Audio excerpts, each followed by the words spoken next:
Speaking with Professor Emeritus of Political Science Naseer Aruri, a Palestinian American who taught at the University of Massachusetts. As we speak, Yaseer Arafat is in a coma, and it may be the end of the Arafat era. And I wonder, as a Palestinian American, if you could explain to our audience the importance of Yaseer Arafat for the Palestinian movement and his place in history, perhaps. Well, Yaseer Arafat actually symbolizes Palestinian nationalism, and he's become really a symbol of the struggle of Palestinians for self-determination. I think that his legacy would probably be the reaffirmation of Palestinian rights, the incorporation of these rights into international law between the 1970s and 1980s. There were numerous resolutions that were adopted by the General Assembly, particularly affirming the right of Palestinians to statehood, to struggle for independence by all means necessary, including armed struggle. Actually, very few people know about this, but that was a UN resolution. When was that? I think it was in the 1970s, I believe, either 73 or 74, right around that area. So irrespective really of whether Palestinians approved of Arafat's policies or were ardent critics, I think there is a consensus that he was a historic leader, that he played an important role. I think that the Oslo process was problematic because he allowed himself to go into an open-ended agreement, an agreement to reach agreement. I mean, even the controversy over his burial seems to remind me of Oslo's transitional phase and final state phase. You know, it was divided into transitional period whereby a modality for self-governance will be worked out, and that took 10 years, and it never really came to the final status, so-called final status. And there are reports about the Egyptians trying to negotiate a similar agreement about his death. I mean, to bury him transitionally in Egypt and then to see if they can resolve that.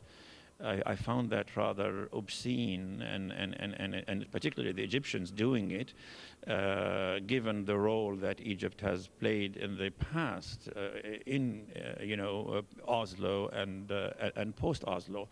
But as I said before, I think that Arafat's legacy, his most important legacy, I think would really be the unification of the Palestinians within the framework of the PLO, because no matter what one says about the PA and the PLO, there is really a framework there, and that is the only thing that unifies the three segments of the Palestinian people: those who live under occupation in the West Bank and Gaza, those who are second and third class citizens in Israel proper, about 1 and something million, and then you have the more than 5 million refugees in the diaspora.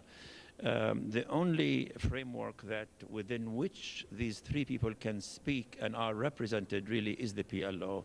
And Arafat, throughout most of his adult life, presided over the PLO. So in the minds of many, I think that his role as PLO chief exceeds in importance his other hats that he wears, like president of the Palestine Authority. I mean, the Palestine Authority represents 3.5 million people in the West Bank and Gaza, and that is not even, that is just under, half of the entire Palestinian population. Some Palestinians have been very critical of him in recent years for neglecting refugee rights, the right of return. Well, there's a controversy about that. I think if you're listening to many Palestinians, those of them who are devoted to the right of return, and that includes an incredibly significant sector, blame Arafat for having made concessions on the right of return.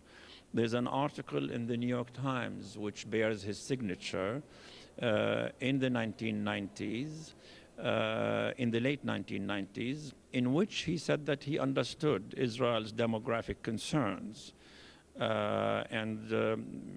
It implies the article that he wrote, the op-ed or written for him, implies very strongly that there will be some crucial concessions. There is also something called the Abu Mazen-Balin Agreement, which clearly renounces the right of return. And Abu Mazen is his second in command, and he's the one who is most likely to become the head of the PLO. That agreement clearly renounces the right of return. But if you are listening now, to who comes next? Let's talk about the other Palestinian leaders, perhaps in the PA now, and then maybe some of the dissidents in some of the groups. Well, the succession issue, I think, has been really of major concern to the American media and of course, to Palestinians and to many people who are concerned about the future of the Middle East. The first thing I want to say in answering this question is that this is not going to be a conventional, traditional succession whereby a president dies and who's going to take his place.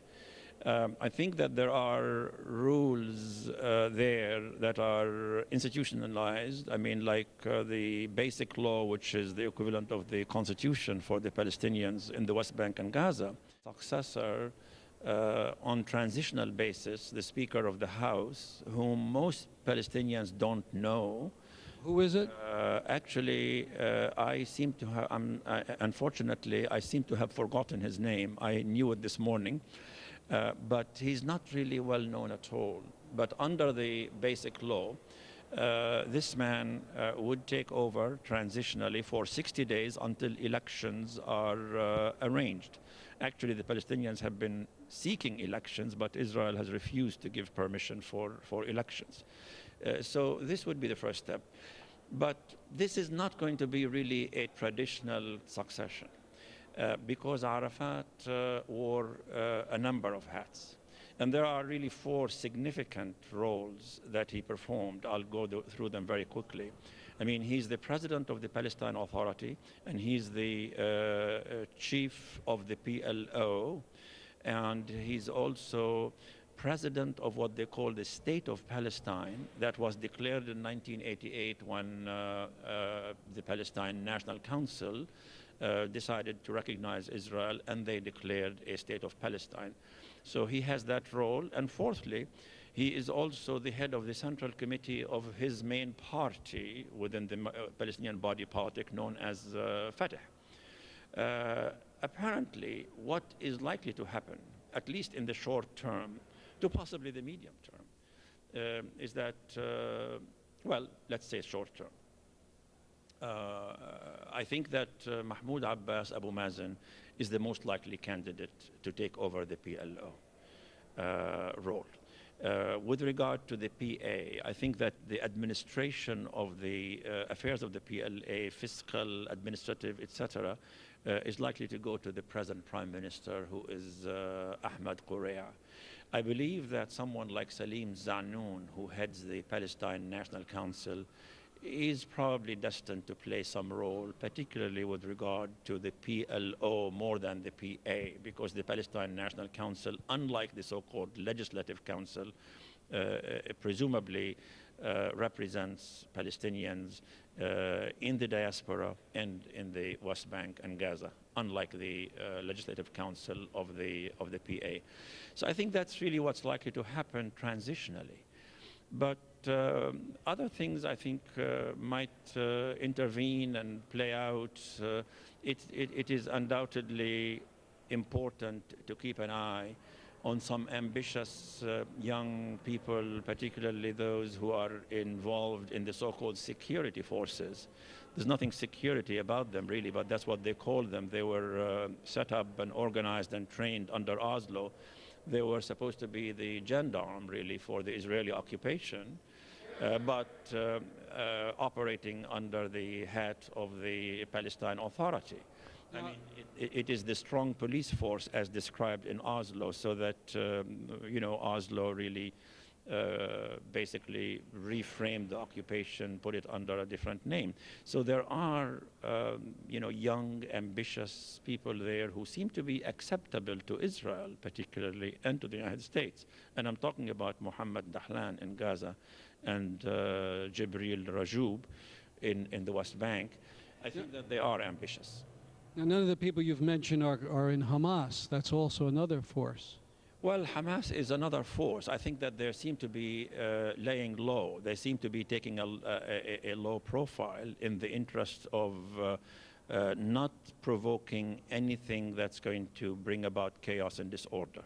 I think the Palestinians have really displayed tremendous political maturity that was exhibited since Arafat's illness and since all these rumors and stories have been circulating and the rush to find out what's going to happen. You could see it in the fact that some sort of decentralization is at work. And unlike the way Arafat used to make decisions, whereby he would summon various people representing different institutions, I think that we have seen meetings that were held under one function. In other words, a meeting that concerns the PLO, a meeting that concerned the PA, etc. So far, I think Hamas has really taken a low profile. And as I said, the last thing the Palestinians want to do is to give Israel any excuse or any pretext to foment disorder, in which case Israel would immediately jump and say that, you see, we told you the Palestinians can't govern themselves. Of course, in such a situation, any prospects of getting the frozen so-called peace process into real negotiations would be hindered a great deal.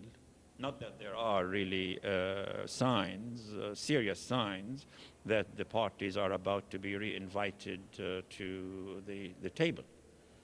One last area, Uri Avneri and others have been warning that if the Gaza disengagement, the plan of Prime Minister Sharon is put in, there might be attempts on Sharon's life and a civil war among Israeli Jews. If this becomes a serious threat, is there any possibility of perhaps some kind of alliance between democratic Israeli forces and Palestinians?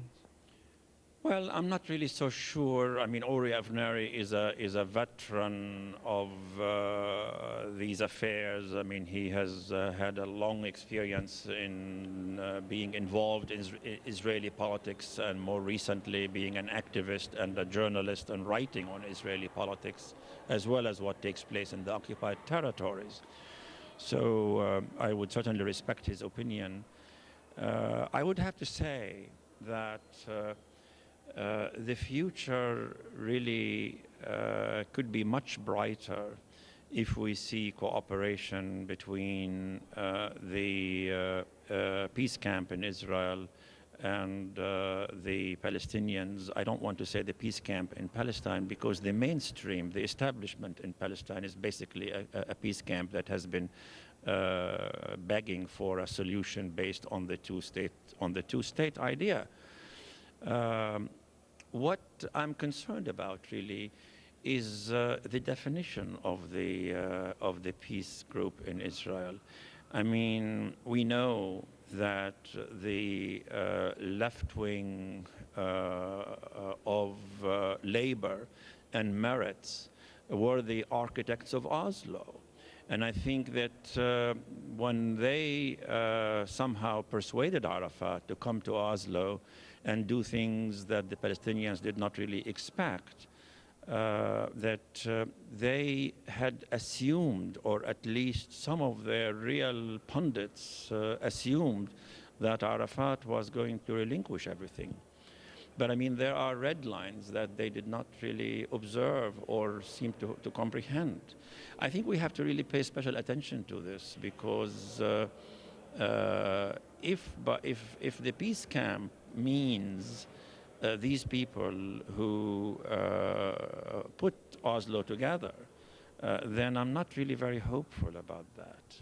It would have to be a different sort of peace group that recognizes that genuine coexistence means that we have to really redefine that Zionist strategic position that the area between the Jordan River and the Mediterranean Sea would accommodate only a single sovereignty, and that's Israel.